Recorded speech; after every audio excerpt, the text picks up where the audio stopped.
नमस्कार मित्रांनो. तर तुम्हाला पण आपल्या एस टी महामंडळामध्ये नोकरी करायची आहे का? म्हणजे तुम्हाला आपल्या एस टीचा ड्रायव्हर बनायचा आहे का? तर मित्रांनो, आपल्या एस टी महामंडळामध्ये तब्बल आता 17,000 प्लस पदाची मेगा भरती ही होणार आहे.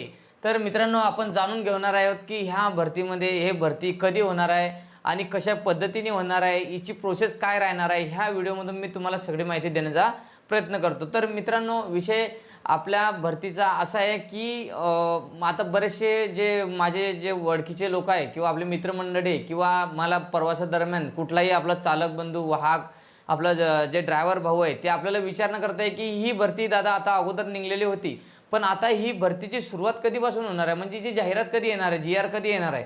तर मित्रांनो, आपल्या एस टीच्या ताफ्यामध्ये आता तब्बल 7,000 प्लस बसेस आपल्या एस टी महामंडळाने स्वतः स्वमालकीच्या आता घेतलेले आहे. तिच्यातलं काहीतरी आता मागे लोकार्पण तिचं उद्घाटन सोहळा झाला आणि बऱ्याचशा 50-60 बसेस आपल्या एस टीच्या ताफ्यामध्ये दाखल झाले. ते राजमाताच्या नावाने आता बऱ्याच ठिकाणी बऱ्याच डेपोमध्ये ते पाठवण्यात आले. तर ते टप्प्याटप्प्याने आपल्या एस टीमध्ये अशा नवीन बसेस दाखल होणार आहेत. तर आपल्या ज्या महामंडळामध्ये आहे असे बरेचसे चालक वाहकाचा अजून फार गरज आहे. आपल्याला एस टी महामंडळामध्ये चालक वाहकाची खूप गरज आहे. कारण की सगळेच जर का आपलं समजा मॅन पॉवर जर का म्हटली आपल्या एस टीमध्ये सगळ्यात जास्त, तर एस टी ड्रायव्हर आणि कंडक्टर लागतात. कारण की सगळ्यात जास्त कामगिरी यांच्याकडेच ते सोपवलेली असते. तर मित्रांनो, आता जे आपले मित्रमंडळी आहे त्यांचे मला बरेचसे आपले इंस्टाग्रामला यूट्यूबला कमेंट येत होत्या, मेसेज येत होते की सर तुम्ही ह्या टॉपिकवर तुम्ही एक व्हिडिओ बनवा. तर बरेच दिवस झाले मी त्याच्यावर व्हिडिओ बनत नव्हतो, कारण की त्याच्यामध्ये काही नवीन अपडेट अजून पण आलेली नव्हती आणि अजून पण असं काही अपडेट नाही आहे. पण मग बरेचसे आता आपले मित्रमंडळी आहे का त्यांचं असं म्हणणं झालं की सर एखादी व्हिडिओ याच्यावर तुम्ही ह्या टॉपिकवर बनवा. तर त्या टॉपिकला घेऊन मी हा एक व्हिडिओ बनवत आहे. कारण की ज्याने आता कसं आहे, अगोदर मी पण एस टीमध्ये नव्हतो. आता मी एस टीमध्ये 2019च्या भरतीमध्ये लागलो. पण त्याच्या अगोदर मला पण अशीच उत्सुकता होती की मी एस टीची नोकरी करावी आणि मला कोणीतरी काहीतरी माहिती देत राहावं बा, म्हणजे जेणेकरून त्यांचं मोटिवेशन त्यांना भेटत राहावं. तर त्या मोटिवेशनसाठी हा एक आपण व्हिडिओ बनत आहोत की बुवा जेणेकरून जे आपले ड्रायव्हर बंधू आहे, आपले भाऊ आहे लहान मोठे, त्यांना जेणेकरून थोडीशी माहिती भेटली ना की त्याला थोडंसं मोटिवेशन येते आणि तो त्याच्या कामामध्ये गुंतलेला असतो. तर मित्रांनो, आपल्या एस टीमध्ये नक्कीच 100% भरती होणार आहे, भरती निघणार आहे आणि खूप मोठी भरती आता ही आपल्या ह्या 3 ते 4 महिन्यामध्ये तुम्हाला बघायला भेटणार आहे. तर ही भरती मित्रांनो का कॉन्ट्रॅक्ट होणार आहे का सरळ सेवेतून होणार आहे, तर हे 100% एक म्हणजे माहितीनुसार कॉन्ट्रॅक्टनेच होणार आहे. पण बघू आता पुढे जी आर, अजून कुठल्याही प्रकारचा जी आर आपल्याकडे आलेला नाही आहे. जेव्हा जी आर येईल तेव्हाच आपण याला 100% म्हणू शकतो. तर मित्रांनो, आता आपल्या जर का एस टीमध्ये जर का ही भरती जर का कॉन्ट्रॅक्ट पद्धतीने जर का झाली, तर हिची पूर्णपणे म्हणजे हिची जे सिस्टम आहे, हिची जे प्रोसेस आहे ही वेगळी राहील. आता आमची जी भरती झाली होती ते सरळ सेवेमधून होती, म्हणजे आम्ही डायरेक्ट गव्हर्नमेंट थ्रू लागलो होतो, म्हणजे डायरेक्ट परमनंट भरती आमची, आम्हाला कुठल्याही कॉन्ट्रॅक्टचा काही संबंध नव्हता. पण आता ही जी भरती आहे ही कॉन्ट्रॅक्टनुसार होणार आहे. तर आता हिची जी प्रोसेस आहे ते कशी आहे ते आपल्याला अजून काही माहिती झालेली नाही आहे, कारण की हिचा अजून कुठलाही अधिकृत जी आर आपल्या एस टीने अजून काढलेला नाही आहे. पण तुमच्या ह्या भरतीची जी प्रोसेस असते ते राज्य शासनाकडे आपल्या एस टीने सोपवलेली आहे. म्हणजे त्याचं ते पूर्ण खाडानिडा करून, म्हणजे त्याच्यातलं खर्च किती होईल, म्हणजे याचा पगार किती आणि प्रेशर किती, हे सगळं त्यांचं जे असतात ते डिपार्टमेंट, ते सगळं त्याची चौकशी करून ती त्या भरतीला मंजुरी देतील. त्या मंजुरी जर का त्या भरतीला भेटली तर लगेच आपली एस टी त्याला जी आर काढणार आहे. तर 100% आपलं जे महाराष्ट्र शासन आहे त्या भरतीला ते 100% मंजुरी देणार आहे. पण त्याला थोडासा कालावधी लागेल, थोडासा वेळ लागेल.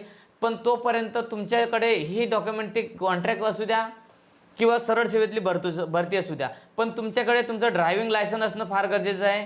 ड्रायव्हिंग सोबत तुमचे जो आपला BUC बॅच असतो, म्हणजे बस चालवण्याचा परवाना, म्हणजे त्याच्यामध्ये तुम्ही माणसं वाहून नेऊ शकता असा म्हणजे बस चालवण्याचा तो परवाना आपल्याला दिला जातो. तर तो परवाना तुमच्याकडे असणे फार गरजेचं आहे. आणि दुसरा विषय म्हणजे तुमचं कंडक्टरचं लायसन. तर कंडक्टरचं लायसन म्हणजे काही लय मोठी गोष्ट नाही आहे, ते तुम्ही 2 दिवसामध्ये 3 दिवसामध्ये किंवा जास्तीत जास्त हार्डली 4-5 दिवसामध्ये तुमच्या हातामध्ये ते भेटू शकतं. तर त्याला खर्च काहीतरी 1000-1500 रुपये असा खर्च येतो आणि त्याला डॉक्युमेंट पण कॉमन लागतात, म्हणजे जसं आधार कार्ड, पॅन कार्ड आणि काही व्यतिरिक्त एखादे डॉक्युमेंट लागला तर तो एकदम कॉमनच असेल, जो तुमच्याकडे सगळ्यांकडे असेल असे डॉक्युमेंट त्याला लागतात. तर मित्रांनो, हे डॉक्युमेंट तुमच्याकडे असणं फार गरजेचं आहे. आणि दुसरं म्हणजे तुम्हाला तुमचं 10वी पास झालेलं पाहिजे.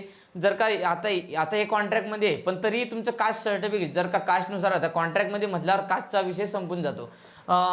तर तुमचं कास्ट सर्टिफिकेट तुम्ही तसं पण तुमच्या जवळ असू द्या, एखादी वेळा तुमचं डोमिशियल असेल तर ते पण तुमच्या सोबत राहू द्या. तुमचं मतदान कार्ड, पॅन कार्ड, आधार कार्ड, तुमचं राशन कार्ड, असं म्हणजे तुम्ही सगळे डॉक्युमेंट तुमच्याकडे असून राहू द्या. आणि व्यतिरिक्त तुम्हाला आणखी 1-2 जर का तुम्हाला माहिती हवीच असली, समजा तुम्हाला जर का आता तुमच्याकडे फ्री टाईम आहे, तर तुम्ही हे 2-4 कामं तुम्ही या फ्री टाईममध्ये करू शकता. कारण की जे अगोदर आम्हाला कोणी सांगितलं नव्हते ते तुम्हाला आता मी याच्यामधून फ्री टाईममध्ये ते काम तुम्ही करू शकता. आता कसं आहे, आता आम्ही जे भरती आमची झाली होती, आता आम्ही सगळं झाल्यानंतर आमचं कॅरेक्टर आम्ही चेक केलं होतं. म्हणजे पूर्ण प्रोसेस झाली, आम्ही ट्रेनिंग घेतली, आम्ही पूर्ण ट्रायल पास झालो, मेडिकल झालो, सगळं झालं. सगळं झाल्यानंतर आम्ही आमचं कॅरेक्टर काढायला सुरुवात केली होती. पण आमचे जे मित्र होते, काही कसे मित्र होते की त्यांच्या कॅरेक्टरमध्ये प्रॉब्लेम आला. पण मग ज्यांनी जर का हे भरती सुरुवाती अगोदरच जर का त्यांनी कॅरेक्टर जर का त्यांचं चेक करून घेतलं असतं, तर त्यांना भरती व्हायला वेळ नसता झाला. तर माझे मित्र पण त्याच्यामध्ये जवळचा आहे की त्याला ह्या कॅरेक्टरमुळे भरती होऊन, म्हणजे आम्ही भरती झाल्यानंतर तो 3 ते 4 महिन्याने परत एवढं ते सगळे क्लिअर करून 4 महिन्याने तो तिथे आला होता. तर तुम्हाला जर का असं काही प्रॉब्लेम असेल, म्हणजे कॅरेक्टरचा तुमच्यावर जर का एखादी काहीतरी गुन्हा दाखल असेल किंवा तुमच्यावर केस झालेली असेल, तर तुम्ही 100% अगोदर भरतीच्या अगोदर तुमचं ते कॅरेक्टर सर्टिफिकेटचं क्लिअर करून घ्या. म्हणजे जेणेकरून तुम्ही जर का भविष्यामध्ये जर का एसटीमध्ये कधी सिलेक्ट पण झाले, तर तुम्हाला पुढचा टाइम तुमचा वाचेल. तर तुम्ही ते जाऊन कॅरेक्टर ते तुमचं कुठं पण ऑनलाईन तुम्ही चेक करू शकता. जर का तुमचं ओके आलं तर तुम्ही बिंदासपणे तुमचा फॉर्मला अप्लाय करू शकता. म्हणजे आता तुमच्याकडे रिकामा वेळ आहे म्हणून. आणि दुसरं म्हणजे तुमचं अनुभव सर्टिफिकेट. अनुभव सर्टिफिकेट तुम्ही अशा ठिकाणून बोलू शकता जिथं एखादे ट्रान्सपोर्टवाला किंवा तुम्ही जिथं नोकरी केली, तुम्ही जिथं गाडी चालवत होते, एखाद्या संस्थामध्ये तुम्ही स्कूल व्हॅनवर गाडी, म्हणजे एखाद्या स्कूल बसची तुम्ही स्कूलची व्हॅन चालवत होते, बस चालवत होते, त्या शाळेच्या बसमधून पण म्हणजे फक्त त्यांच्याकडे 2-4 गाड्या किंवा त्यांचं अधिकृत त्यांच्याकडे त्यांचा स्टॅम्प पाहिजे, सगळं पाहिजे, अशा ठिकाणून तुम्ही तुमचं अनुभवचाच दाखला तुम्ही त्यांच्याकडून घेऊ शकता. तर अनुभवाला पण एवढं काही हे नाही आहे. अनुभवाला बरेचसे लोक गोंधळून जातात की बुवा अनुभव सर्टिफिकेट आणायचं कुठून. तर तुम्ही एखाद्या ट्रान्सपोर्टवरून पण तुमचं अनुभव सर्टिफिकेट काढू शकता. तर अनुभव सर्टिफिकेट काढणं एवढं हार्ड नाही आहे, एकदम सोपं आहे. तुम्हाला ते 500 ते 1000 रुपयामध्ये कुठून पण भेटू शकते.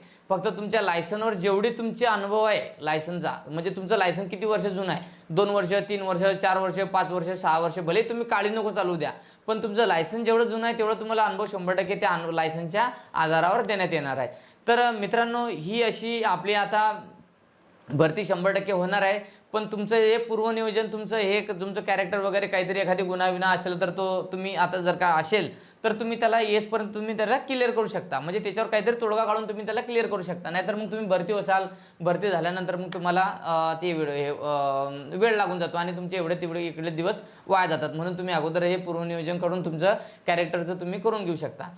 तर मित्रांनो, आता ह्या भरतीमध्ये आपल्याला हे जे डॉक्युमेंट तुम्हाला सांगितले आहे, हे डॉक्युमेंट तुम्हाला 100% लागणार आहे. ते भरती कॉन्ट्रॅक्ट असू द्या किंवा याची असू द्या, सरळ सेवेतून असू, हे तुम्हाला भरतीला हे डॉक्युमेंट तुम्हाला 100% लागणार आहे. सॉरी, पण काही दिवसांनी तुम्हाला परमनंट जर का करायचं म्हटलं तर ह्या गोष्टी तुमच्याकडे आज ना काल, तुम्हाला उद्या ना परवा, हे कधी ना कधी तुम्हाला भविष्यात हे लागणाऱ्या गोष्टी आणि हे तुमच्याकडे असणं आवश्यक आहे. तर मित्रांनो, हा आपला एक छोटासा व्हिडिओ तुमच्यासाठी मी आता बनवला. कारण की बरेचसे आपले जे होते आपले इंस्टाग्रामले फॉलोवर आहे, ते पण मला बऱ्याचशा वेळा माहिती विचारत होते की असं कसं करू, काय करू. पण मग आता मी तुम्हाला या व्हिडिओमधून पूर्ण माहिती दिली आहे. तुम्ही 100% हा व्हिडिओ पूर्ण बघा, स्किप करू नका. आणि तुम्हाला व्हिडिओ जर का आवडला असेल तर नक्कीच चॅनलला सबस्क्राईब करा आणि लाईक करा. ठीक आहे मित्रांनो, आणि आपल्या गरजू मित्रांना, जे आपले विद्यार्थी आहेत, त्यांना व्हिडिओ माझा शेअर करून ठेवा. कारण की भविष्यामध्ये मी त्यांना पूर्ण माहिती, पूर्ण भरती, जेव्हा भरती निघल्यापासून तर तुम्ही लागेचपर्यंत मी तुम्हाला 100% पूर्ण माहिती देणार आहे. तर मित्रांनो, धन्यवाद. भेटू आपण पुढच्या व्हिडिओमध्ये.